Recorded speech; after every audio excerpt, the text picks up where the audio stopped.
ఓం నమ శివాయ, కాళీ దుర్గాయ నమ. ఓం శక్తి. మేము కోయదొరలము.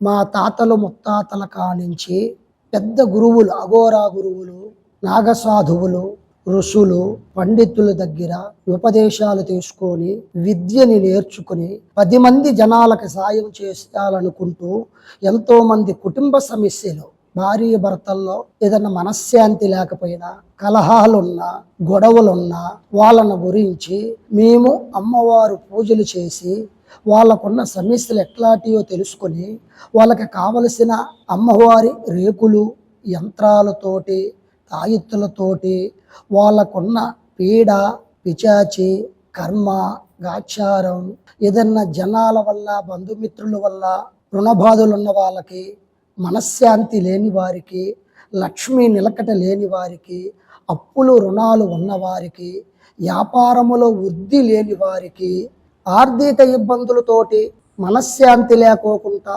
రుణబాధలతోటి అప్పులు తెచ్చిన దగ్గర కట్టలేని పరిస్థితుల్లో ఇచ్చేవాళ్ళు ఇవ్వకోకుంటున్నా, అనుకున్న వాళ్ళ వల్ల మనశ్శాంతి లేకపోయినా, ఎవరన్నా ఇంటికి భార్య పిల్లలకి, చేస్తున్న ఉద్యోగాలకి, యక్షాయానికి, వ్యాపారాలకి ఏదన్నా దుష్ట ప్రయోగం. ఎందువల్లంటే మానవులు అందరూ ఒక తీరుగా లేరు. ఎవరి బుద్ధులు ఎట్లున్నాయో చెప్పలేము. సొంత వాళ్ళు, బంధువులు అన్న వాళ్ళే ఈ కాలంలో ఎవరు ఏం చేస్తారో తెలియదు.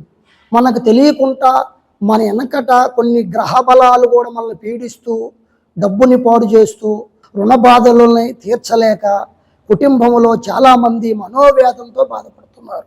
వ్యవసాయదారులకు పాడి పంట, పశువులు, కుటుంబంలో మనశ్శాంతి లేకపోయినా, పంటలు పండకపోయినా, పండిన పంటలు చేతికి రాకపోయినా, ఎవరి మీద అనుమానాలున్నా, ఎవరేదో చెడు చేస్తున్నారని భయం వచ్చినా, ఇంట్లో గ్రహ పీడ పిచాచుల వల్ల చిన్నలకి, పెద్దలకి, స్త్రీలకి ఏదన్నా భయవాందోళనలు ఉన్నా వాళ్ళని గురించి మాకు చెబితే మేము తమలపాకులో అంజనం వేసి వాళ్ళకి దేని వల్ల రాగలిగింది, ఎందువల్ల అది ఉండగలిగింది, అది దేని వల్ల జరుగుతుంది, వాళ్ళకి ఏమి చేస్తే బాగుపడతారు అని వాటికి సంబంధించిన యంత్రాలు, రేకులు, తాయితులు ఇస్తూ వాళ్ళకి పరిపూర్ణ ఆరోగ్యం కలిగి, పరిపూర్ణ సంపాదన కలిగి, పరిపూర్ణమైన వ్యవసాయంలో ఫలితాలు వచ్చి వ్యాపారం చేసే వాళ్ళకి ఇండస్ట్రీలు, పెద్ద పెద్ద కంపెనీలు, ఫ్యాక్టరీలు, బిజినెస్లు,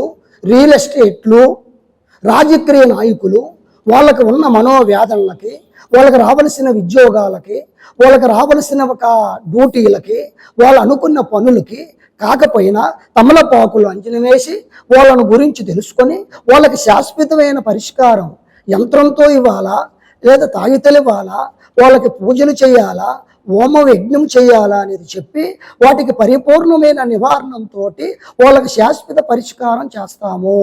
ఇండ్లు అమ్మాలన్నా, స్థలాలు కొనాలన్నా, వాటిని గురించి వ్యాపారం జరగకపోయినా, రియల్ ఎస్టేట్లో మనశ్శాంతి లేకపోయినా వాటికి పరిపూర్ణమైన యంత్రాలు ఇస్తూ ఆ ఇండ్లకి, వ్యాపారాలకి, చిన్న చిన్న బిజినెస్లకు కూడా, షాపులకి, కంపెనీలకి, ఫ్యాక్టరీలకి, పెద్ద పెద్ద వ్యాపారాలకు కూడా డబ్బు నిలబడకపోయినా, వ్యాపారాలు కాకపోయినా, వచ్చేవాళ్ళు తిరిగిపోతున్నా వాటికి కావలసిన యంత్రాలతోటి, కావలసిన తాయితులతోటి వాటికి బందోబస్తు చేసి వాటిలో వ్యాపారం బాగా జరిగేటట్లుగా చేసి ఇవ్వబడును. అమ్మవారి అనుగ్రహం అందరికీ కలగాలి, మీకు కలగాలి. సర్వజనులు సుఖీభవంతుగా ఉండాలి.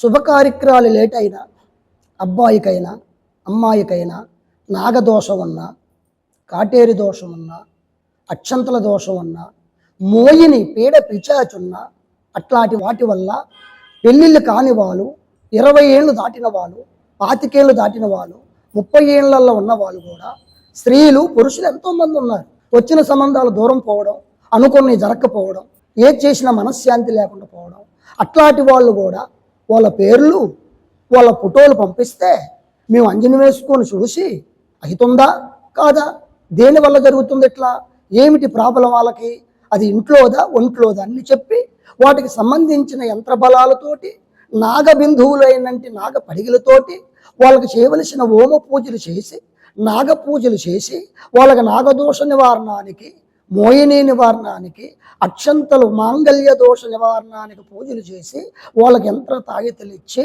వాళ్ళకి శుభకార్యాలు జరిగేట్టుగా చేయగలుగుతాము. ఏదన్నా ఆరోగ్య సమస్య ఉన్నా